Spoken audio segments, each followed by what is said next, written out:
চক্ৰ বিষয়াৰ কাৰ্যালয়ত চলিছে দালালৰ দপ্তপনি এবাৰ দালালে চক্ৰ বিষয়াৰ কাৰ্যালয়ৰ একাংশ কৰ্মচাৰীকে মেনেজ কৰি ভূমি জালিয়াতিৰ অভিযোগ ধুবুৰীত খিলঞ্জীয়াৰ মাটি পূৰ্ববংগীয় মুছলমানে জালিয়াতিৰে ভূমি দখল কৰি নামজাৰি কৰাৰ অভিযোগ গড়িয়া মৰিয়া দেশী জাতীয় পৰিষদ ধুবুৰী জিলা সমিতিৰ ধুবুৰীত ৰাজচক্ৰ বিষয়াৰ কাৰ্যালয়ৰ একাংশ লাট মণ্ডলৰ হৈছে কি কিয় বাৰে বাৰে অভিযোগ উত্থাপন হৈছে একাংশ লাট মণ্ডলৰ বিৰুদ্ধে কিয় বিতৰ্কত সোমাই পৰিছে একাংশ লাট মণ্ডল মাটিৰ গৰাকীৰ অজ্ঞাতে কেনেকৈ আন এজনৰ নামত গোটেই মাটিত নাম জাৰি কৰি দিয়া হ'ল এইজনে কৈছে ধুবুৰী চক্ৰ বিষয়াৰ কাৰ্যালয়ৰ দালাল তথা ভূমাফিয়া আব্দুল বাৰে এইজনে একাংশ চক্ৰ বিষয়াৰ কৰ্মচাৰীৰ সহায় লৈ মাটিডোখৰ নিজৰ নামত নাম জাৰি কৰাৰ অভিযোগ ধুবুৰীত খিলঞ্জীয়া দেশী জনগোষ্ঠীয় লোক জগ্ৰাপাৰ প্ৰথম খণ্ড দৰবাৰু শেখৰ নামত থকা 526 নং ডাগৰ প্ৰায় 8 বিঘা মাটি কোনো ধৰণৰ বেচা কিনা নকৰাকৈ পূৰ্ববংগীয় মুছলমান আব্দুল বাৰেকে নিজৰ লগতে নিজৰ পত্নীৰ নামত নামৰ মাটিখিনি নাম জাৰি কৰাৰ অভিযোগ দৰবাৰু শেখৰ ল'ৰা আব্দুৰ ৰহমান তথা সদৌ অসম গড়িয়ামৰীয়া দেশী জাতীয় পৰিষদ ধুবুৰী জিলা সমিতিৰ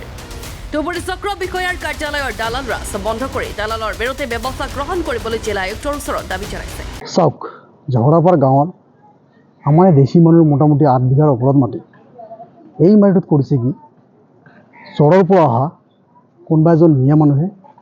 তেওঁ চক্ৰ অফিচ হওক বা চক্ৰ বিষয়া হওক মেনেজ কৰি তেওঁৰ নামত নামজাৰি কৰাই লৈছে তো আজি আমি আপোনালোকৰ জৰিয়তে চক্ৰ বিষয়া মহোদয়ক জিলা আয়ুক্ত মহোদয়ক ক'ব বিচাৰিছোঁ যে এই নামখিনি অতি সোনকালে কৰ্তন কৰিব লাগে তাৰ লগত আমি ক'ব বিচাৰিছোঁ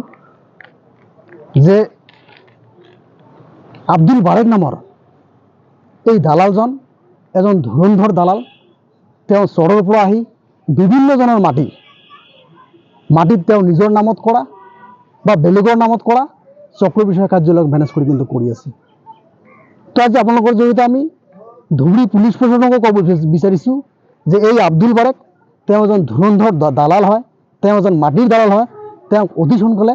আইনৰ আওতাত আনিব লাগে আৰু তেওঁক দালাল হিচাপে জেল হাজত অতি সোনকালে পঠাব লাগে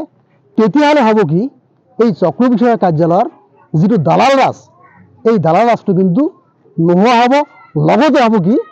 সাধাৰণ মানুহে নিজৰ কামখিনি নিজে কৰিব বা নিজৰ মাটি বাৰী নিজেই ঠিক ৰাখিব পাৰিব অন্যথা কিন্তু আজি আপোনালোকে জানে যে ধুবুৰীত যি আগ্ৰাসন